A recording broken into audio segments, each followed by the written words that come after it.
بسم الله الرحمن الرحیم حامد و مصلی. محترمینو، یو محترم رور دا پوښتنه کړې ده چې د تهجد د لمانځه څه فضایل راته وښیي او طریقه یې راته وښیي. محترمینو، د تهجد د لمانځه ډیر زیات فضایل راغلي دي. الله جل جلاله دې ټولو مسلمانانو ته توفیق ورکړي.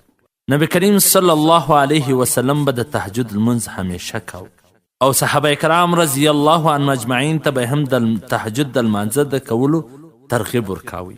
د نبی کریم صلی الله علیه وسلم فرمان دی چې د فرض المانځو څخه وروسته مرتبه د تهجد د لمانځه ده. ځینې فقهای کرامو د تهجد لمونځ مستحب لیکلی دي، لیکن صحیح خبره دا ده چې سنت دی. ځکه ځینې بزرګان کرام وایي د تهجد د لمانځه بغیر څوک ولی نسی جوړېدلی. نو پکار دا ده چې هر مسلمان د تهجد د لمانځه اهتمام وکړي. د تهجد د لمانځه وخت چې دی د ماخستن د لمانځه څخه وروسته بیا در سهاره پورې. سنت دا ده چې د ماخستن لمونځ وکړي، بیده سولې، بیا چې د خوبه سره پورته سي بیا د تهجد لمونځ وکړي. ځکه چې څومره سړی په قرباني باندې کوي هغومره به فضیلت زیات وي.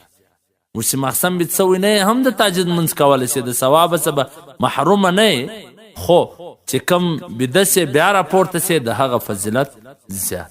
او چې کم څوک د خوبه څخه وروسته نسي راپورته کېدلی، هغه چې د ماخستن فرض وکړي، سنت وکړي، بیا دې 2 رکاته 4 رکاته چرڅو د ده په وس وي، د تهجد په نیت یې وکړي، په آخر کې بیا ویتر وکړي. او که ویتر وکړل بیا هم په آخر کې چې بیدېږي د تهجد په نیت باندې لمونځ کولی سي. په حواله سره د شامي جلد نمبر 2 صفحه نمبر 24. او علامه مفتي انعام الحق قاسمي صاحب هغه دا لیکلي دي چې د تهجد د لمانځه دا فایده ده چې بیا به سړي ته د مایوسي، د ډپریشن ناجوړي دته نه ورپېښېږي.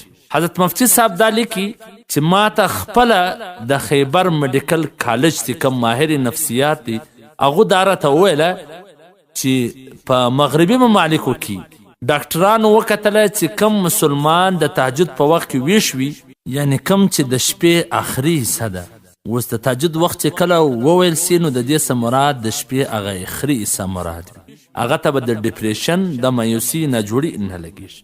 نو ځکه هغه ډاکټرانو د تهجد په وخت کې ویښ پاته کېدل د دې ډپریشن، د مایوسي علاج ښوولی دی.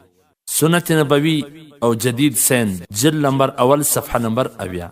د تهجد طریقه څه خاص طریقه نه ده لکه څنګه چې دا نور منظور طریقه ده، داسې د تهجد طریقه هم چې کله کې 2 رکاته نفل په خوله باندې د ویلو ضرورت هم نشته، بغیر داسې په زړه کې نیت وکړه چې زه 2 رکاته نفل د تهجد وکړو.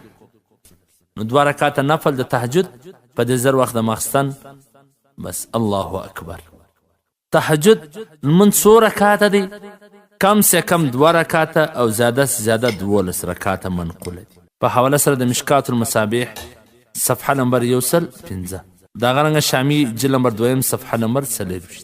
په ځینې کتابونو کې 8 رکاته تعداد ښوول سوی دي.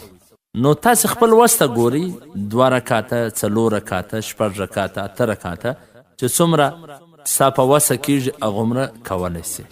او دا رکاتونه به په جلا جلا سلام کوي، یعنی یو 2 رکاته په یو سلام، بیا ولاړ سي نیت وتړی، بیا 2 رکاته، بیا سلام وګرځوي، بیا داسې 2 رکاته به کوي.